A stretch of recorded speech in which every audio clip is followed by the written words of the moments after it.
வர வர முதலாளியோட குடும்பம் தாங்க மாட்டேங்குது. வேலை செய்யறதுக்கு சரியா கூலி கொடுக்க மாட்டேங்கிறாரு.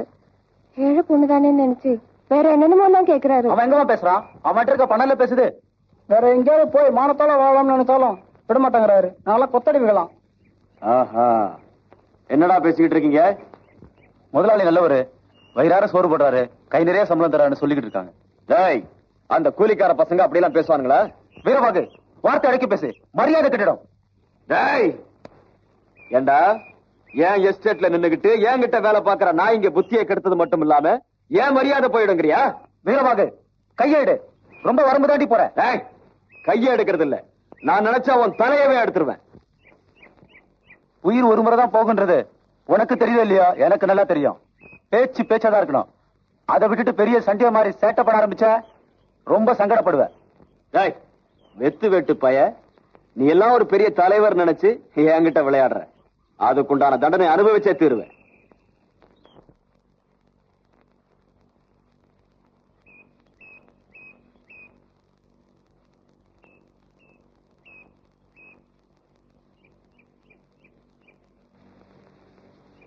ஏமா, எந்த ஒரு பொண்ணு? நீ எங்க போற? எங்க இருந்து வர்றேங்கிறதையும் சொல்ல மாட்டேங்கிற, எங்க போக போறேங்கிறதையும் சொல்ல மாட்டேங்கிற. ஏண்டா தம்பி, உங்க அம்மா எங்க போறான்னு உனக்காவது தெரியுமா? தெரியாது.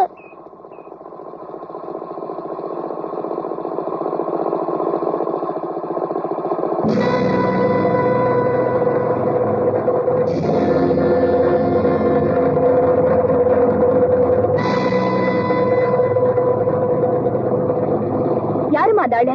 அந்த ஆள் யாருன்னு தெரிஞ்சா நான் போற இடம் எதுன்னு சொல்றேன். இவனா?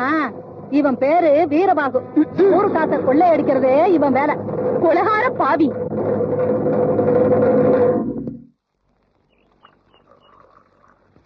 என்னங்க ஏதோ யோசனையோட நடந்துட்டு இருக்கீங்க? 2 நாளா எனக்கு தெரியாம என்ன யாரோ கண்காணிச்சுக்கிட்டே இருக்காங்க. எனக்கு ஏதோ ஆபத்து இருக்குன்னு உள்ளுணர்வு சொல்லுது. ஐயோ, நீ ஏண்டி பயப்படுற? நம்மளை பார்த்துதான் நாடே பயப்படணுமே தவிர நாம எதுக்காக பயப்படணும்? வா, என்னதான் நடக்குதுன்னு பார்க்கலாம்.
எல்லாம் மறைக்காம உண்மையை சொல்லணும். வீரபாகு கொலை விஷயமா உங்க யாருக்கு என்ன விவரம் தெரியும்? சொல்லுங்கய்யா. அதெல்லாம் எனக்கு தெரியாது. நீங்க எல்லாரும் சேர்ந்து வீரபாகுவை கொன்னு இருக்கீங்க. இல்ல உங்கள யாரோ ஒருத்தர் வீரபாகுவை கொன்னு இருக்கார். உண்மையை சொல்லல உங்க எல்லாரையும் வேன்ல ஏத்துருவேன். ஏன் சார் இவ்வளவு பேரும் எப்படி சார் வேன்ல ஏத்துறது? பேசாம ஊரே ஜெயிலாக்கி எல்லாருக்கும் ஜெயில் ட்ரெஸ் கொடுத்துட்டா? ஐயோ, அடிக்கடி மணி அடிச்ச மானத்தை வாங்காதையா. இன்ஸ்பெக்டர் ஐயாவை கொஞ்சம் துப்பறிய விடு. என்ன சொல்றீங்க இப்ப? எனக்கு ஒரு உண்மை தெரிஞ்சாகணும். வீரபாகு கொன்னது யாரு? நாய் கடிக்குதுங்கிறதுக்காக நாங்க திருப்பி கடிக்க முடியுமா? வீரபாகு உயிரோட இருக்கிற வரைக்கும் எங்களை கொடுமைப்படுத்திக்கிட்டு இருந்தான். அவனை கொன்னுட்டு வர நாங்க சிரமப்படணுமா? அவங்க சம்சாரம் தான் கொண்டு இருப்பாங்க சார். முழிக்கிற முடிய பாருங்களேன். அப்படி இருந்தாலும் இருக்கு சார். எதுக்கும் அந்த பொம்பளை மேல ஒரு கண்ணு வச்சுக்கங்க சார். யோ, பொம்பளை மேல கண் வைக்கிறதுல நான் பாத்துக்கிறேன், நீ சும்மா அறியா? ஏம்மா, உங்களுக்கு உங்க புருஷன் கொலை சம்பந்தமா யார் மேலயாவது சந்தேகம் இருக்கா? யார சொல்றது நீ புரியலீங்க. அங்க என்னையா பார்வை? திரும்பியா? இதெல்லாம் நீங்க தயவுதாட்சியமே பார்க்க கூடாதுங்க. நல்லவங்க எல்லாம் வெளியே இருக்கணும், குற்றவாளிகள் எல்லாம் உள்ள இருக்கணும். இதான் எங்க டிபார்ட்மெண்டோட லட்சியம். தப்பு சார். குற்றவாளிகள் எல்லாம் உள்ள இருக்கணும்னா நாம 2 பேரும் வெளியே இருக்கமே. நீ உருப்படவே மாட்டையா? எங்கயா பெல்ட்? காலம் பூரா வேலை செஞ்சாலும் ஏட்டா கூட உனக்கு ப்ரொமோஷன் கிடைக்காது. நான் ஒரு இன்ஸ்பெக்டர் ஆச்சே, என்ன முக்கியமான கொலை கேஸ் துப்பறிஞ்சுக்கிட்டு இருக்கேன். நேரங்காலம் தெரியா மணி அடிச்சுக்கிட்டு இருக்கேன். முன்னாடி என்ன ஃபயர் சர்வீஸ்ல வேலை பார்த்தியா? திரும்பையா உங்களுக்கு யார் மேல சந்தேகம் தைரியமா சொல்லுங்க. அவங்களை கைது செய்து விசாரணை செய்ய வேண்டியது என்னுடைய டியூட்டி. நான் சொல்றத நீங்க நம்புவீங்களோ மாட்டீங்களோ? பொம்பளைங்க எதை சொன்னாலும் நான் நம்புவேன்.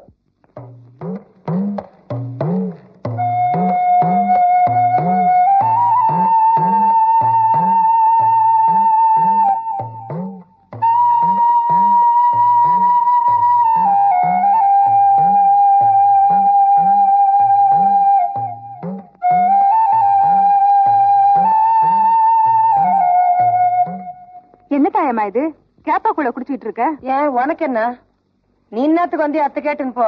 நான் வந்தது இருக்கட்டும், முதல்ல நான் கேட்டதுக்கு பதில் சொல்லு. வெறும் தரையில படுக்கிறியா? வேளா வேலைக்கு ஒழுங்கா சாப்பிடறது இல்லையா? எனக்கு ஒண்ணும் புரியல. என் தலையெழுத்து. நானும் 2 வருஷமா அந்த கோர்ட்டு இந்த கோர்ட்டு அலைஞ்சுக்கிட்டு தானே இருக்கிறேன். உனக்கே தெரியல.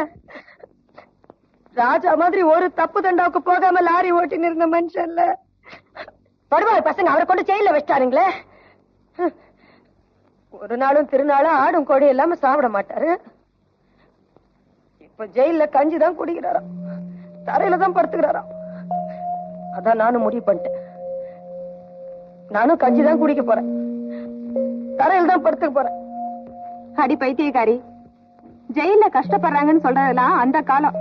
இப்பெல்லாம் மாமியார் வீட்டுல இருக்கிற மாதிரி சகல வசதிகளோட சந்தோஷமா இருக்காங்க. நான் போலீஸ்காரன் பொண்டாட்டிங்கிறத மறந்துடாத. இந்த அன்னைக்கு தச்சதுக்கும் இன்னைக்கு தச்சதுக்கும் இத வச்சுக்க.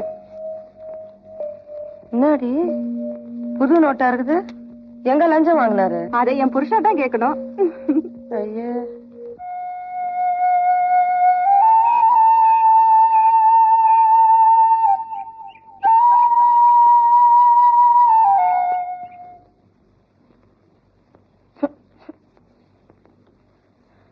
என்ன அது? குங்குமம் சரியாவே ஒட்ட மாட்டேங்குது. அவருக்கு சமாளம் தரணும்.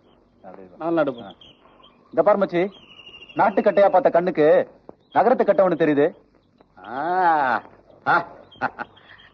அதுவும் ஒத்தையில போகுது. இவ்வளவு நாள் நாமெல்லாம் ஒன்னா இருந்தோம், இனிமேலும் அப்படியே இருப்போம். நமக்குள்ள சண்டையே வேண்டாம், ஒன்னா சேர்ந்து பொங்கல் வைப்போம். என்ன சொல்றீங்க?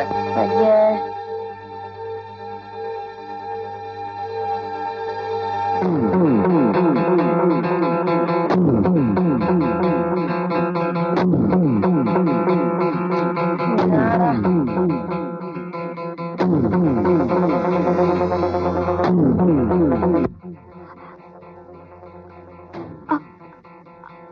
என்னது? நீ யாருமா? அங்க மாடி என்னம்மா? என்னத்துக்கு அப்படி ஓடியாந்த? யாருமா? எந்த ஊர்ல வந்திருக்கிற? பாரு, எதையாவது சொல்லுமா. என்னப்பா? யாரு நீ? உண்மை சொல்லவா பொய் சொல்லவா? அட என்னங்கடி சொல்லுங்கிறேன். இப்ப இருக்கிற சூழ்நிலையில பொய் மட்டும்தான் சொல்ல முடியும். இல்ல, நாங்க போறோம். ராத்திரி நேரத்துல ஒரு கொக்கு கூட்டத்தை பிரிஞ்சு தனியே இப்படி பாவமா பறந்து போகும். உன்னை பார்த்தா எனக்கு அந்த நினைப்பு தான் வருது. இது பாருமா, போன கதை வந்த கதை எல்லாம் அப்புறமா பேசிக்கலாம். முதல்ல நீயும் குழந்தையும் வந்து ஏதாவது சாப்பிடுங்கம்மா. நாங்க போறோம். என்னது போறியா? இத பாரு, இந்த பூமியில இந்த வீட்டை தவிர பாதுகாப்பான வேற இடம் எதுவும் கிடைக்காது உனக்கு. அடிக்கு ஒரு கோவில் இருந்தாலும் அங்குலத்துக்கு ஒரு கொலைகாரம் இருக்கத்தானே செய்யறான். நம்ம யோசிக்கிற. இத பாரு மடி, என்ன கூட பிறந்தவளா நினைச்சுக்கம்மா. வந்து ஒரு வாய் சோறு தின்னுமா. வாமா சாப்பிடலாமா கண்ணு? பாடா என்றா.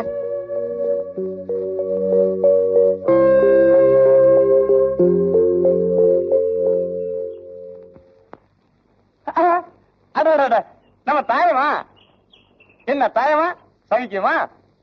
உனக்கு ஆயுசு 100மா? காலையில பாராளுத்தம் போயிருந்தேன். ஒரு சடங்கு வீட்டுக்கு வக்கீல் சிதம்பரம் வந்திருந்தாரு. 4 நாள்ல உன் புருஷனை விசாரணைக்காக கோர்ட்டு கொண்டு வர்றாங்க. அம்மா அநேகமா இந்த தடவை விடுதலை ஆயிரும்னு சொல்லி சொன்னாரு. அப்படியே போற வழிதானே, கீரத்துறையை தாண்டி போகும்போது தாயமா வெட்டி ஒரு மீன் வச்சு இந்த தாக்கல சொல்லிட்டு போயிடலாம் நினைச்சு வர்றேன். நீ என்னடா குத்துக்கலாட்ட குறுக்கு உட்காந்துக்கிட்டு இருக்க. என் வேலை சுலபமா முடிஞ்சு போச்சு. அப்ப நான் தாயமா வரட்டுமாமா? நான் நல்லதே நினைக்கிறேன், நல்லதையே செய்யறேன். கடவுளே, எனக்கு ஒரு நல்ல வழி காட்டு.